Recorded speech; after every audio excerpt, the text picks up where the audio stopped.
ክብራትና ክብራን የጊቤ ሚዲያ ተከታታዮች የሰዓቱን መረጃዎች ይዘንላችሁ ቀርበናል። ከመረጃዎቹ ጋር አብራችሁም ቆየው ነቢያት ሙላት ነኝ። በቅድሚያም አጫጭር መረጃዎችን የአዲስ አበባ ከተማ አስተዳደር ካቢኔ የተለያዩ ውሳኔዎችን አሳለፈ። የትራንስፖርትና ሎጂስቲክስ ሚኒስቴር ከሰሞኑ ባወጣው መግለጫ የሁሉንም አሽከርካሪዎች ብቃት ዳግም ለመመዘን እየተሰናዳ መሆኑ ተነግሯል። በአዲስ አበባ በተካሄደው ውይይት የሱዳን የፖለቲካ ኃይሎች በሰላም ፍኖተ ካርታ ላይ ስምምነት ላይ ደረሱ። የተባበሩት መንግስታት ድርጅት ዓለም ለከፍተኛ ሙቀት እንዲዘጋጅ አሳሰበ። በሌላ መረጃ ፕሬዝዳንት ቭላዲሚር ፑቲን ለዩክሬን አቻቸው ቮሎዲሚር ዜሌንስኪ ጥሪ ምላሽ ሰጡ።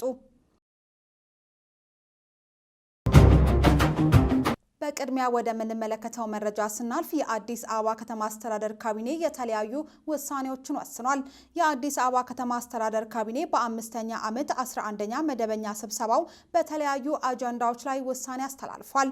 ምክር ቤቱ በቀዳሚነት በገላንጉራ ኢንዱስትሪ ፓርክ አስተዳደር ማቋቋሚያ ረቂቅ ደንብ ላይ ተወያይቶ ረቂቅ ደንቡ ተፈጻሚ እንዲሆን ወስኗል። በመቀጠልም የመሬት ይዞታ ማስቀጠልና ካሳ ጉዳዮች ይግባኝ ሰሚ ጉባኤ እንደገና ማቋቋሚያ ረቂቅ ደንብ ላይ ተወያይቶ ረቂቅ ደንቡን አጽድቋል። በመጨረሻም በግሉ ዘርፍ ለሕክምና ተቋማት ግንባታና ማስፋፊያ የሚውል መሬት ለማስተላለፍ በቀረበው የውሳኔ ሀሳብ ላይ ተወያይቶ ተፈጻሚ እንዲሆን መወሰኑን የአስተዳደሩ ኮሚኒኬሽን ቢሮ መረጃ ያመለክታል።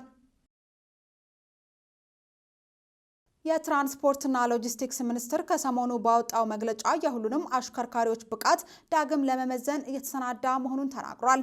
ይህ የሚኒስትሩ መግለጫ በብዙዎች ዘንድ ጥያቄን አስነስቷል። ለረጅም ዓመታት በአሽከርካሪነት ያሳለፉ የከባድ መኪና ሹፌሮች ከዚህ ሁሉ ዘመን በኋላ ዳግም ለመፈተን የምንቀመጠው እንዴት ነው የሚል ጥያቄንም አንስተዋል። ከዓመታት የማሽከርከር ልምድ በኋላ እንደ አዲስ ብቃትን ለመመዘን ስራ የሚሰራውስ ምን ውጤትን ለማምጣት ነው ሲሉ መጠየቃቸውን የተሰማው። በአዲስ አበባ በተካሄደ ውይይት የሱዳን የፖለቲካ ኃይሎች በሰላም ፍኖተ ካርታ ላይ ተስማሙ። በርካታ አካላትን ያካተተው የሱዳን የፖለቲካና የሲቪል ኃይሎች ጥምረት በሱዳን ያለውን ውጥረት ለማቆም ያለመ የሰላም ሂደት ለመጀመር የሚያስችል የጋራ ራዕይ ላይ ስምምነት ላይ ደርሰዋል። ይህም እንደ አውሮፓውያን አቆጣጠር በ2021 በሀገሪቱ የፖለቲካ ቀውስ ከተቀሰቀሰ ወዲህ በሱዳን ፖለቲካ ተዋናዮች መካከል የተደረሰ ትልቁ ስምምነት መሆኑን ተሳታፊዎች ገልጸዋል።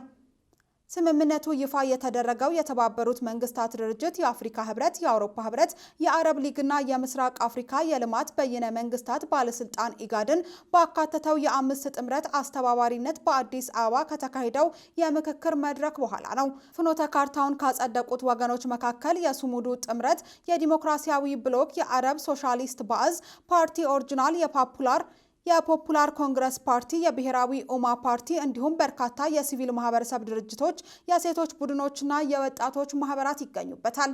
የስምምነት ፈራሚዎቹ ባለፈው ሐሙስ በጋራ ባወጡት መግለጫ በሱዳናውያን የሚመራ የሰላም መስመር ለመጀመር የፖለቲካ ሂደቱን የሚያስጀምር እና አጠቃላይ ሰላማዊ መፍትሄ ለማምጣት መሰረት የሚጥል አዘጋጅ ኮሚቴ ለማቋቋም መስማማታቸውን አስታውቀዋል።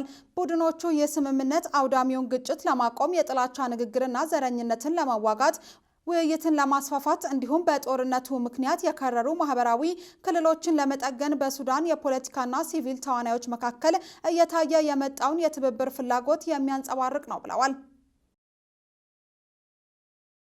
የተባበሩት መንግስታት ድርጅት ዓለም ለከፍተኛ ሙቀት እንዲዘጋጅ አስጠነቀቀ። የተባበሩት መንግስታት የዓለም የአየር ንብረት ድርጅት ዓለም ለከፍተኛ ሙቀት እንዲዘጋጅ አስጠንቅቋል። በቀጣዮቹ ወራት በብዙ የዓለም ክፍሎች ከፍተኛ ሙቀት፣ ድርቅና ከባድ የአየር ንብረት ሊከሰት እንደሚችል ገልጿል። ድርጅቱ ከሰኔ እስከ ነሐሴ ባለው ጊዜ በአብዛኛው የዓለም ክፍል ከመደበኛው በላይ ሙቀት እንደሚመዘገብ ተንብዮአል። ይህ ሁኔታ በግብርና፣ በውሃ አቅርቦትና በምግብ ዋስትና ላይ ተጨማሪ ጫና ሊያሳድር ይችላል ተብሏል። ዘገባው የሮይተርስ ነው። ፕሬዝዳንት ቭላዲሚር ፑቲን ለዩክሬን አቻቸው ቮሎዲሚር ዜሌንስኪ ጥሪ ምላሽ ሰጡ። ፑቲን የተላከላቸውን ደብዳቤም እንደማይቀበሉ ጠቁመዋል። በዓመታዊ የሩሲያ ኢኮኖሚ ፎረም ላይ ንግግር ያደረጉት ቭላዲሚር ፑቲን ዜሌንስኪ የቀረበላቸውን በዓመታዊ የሩሲያ ኢኮኖሚ ፎረም ላይ ንግግር ያደረጉት ቭላዲሚር ፑቲን ከዘለንስኪ የቀረበላቸው የፊት ለፊት ውይይትን በተመለከተ በሰጡት ምላሽ ደብዳቤው ለውይይት የሚጋብዝ ሳይሆን በትዕቢት ቃላት የተሞላ ነው ብለዋል። ይህ ደብዳቤ ከያዘው መልእክት አንጻር ለአሁኑ ምንም የሚታየኝ ነገር የለም ሲሉም ተደምጠዋል። ፑቲን በዚሁ ንግግራቸው በአካል የሚገኝበት ምንም አይነት ምክንያት የለም ሲሉን የተናገሩት ፕሬዚዳንት ፑቲን የዶናልድ ትራምፕ የሰላም እቅድ ብቻ ለጦርነት መፍትሄ ሊሆን እንደሚችልም አመላክተዋል። ይህ የሚሆነው ግን የዩክሬን ፈቃደኝነትና ዝግጁነት ታይቶ ነው ሲሉም ነው የተሰሙት። ከጊቤ ሚዲያ የመራረጥንላችሁ መረጃዎች እነዚህ ነበሩ። ስለተከታተላችሁን ከልብ እናመሰግናለን። ጊቤ ሚዲያ ለተሻለ ነገር እንሰራለን።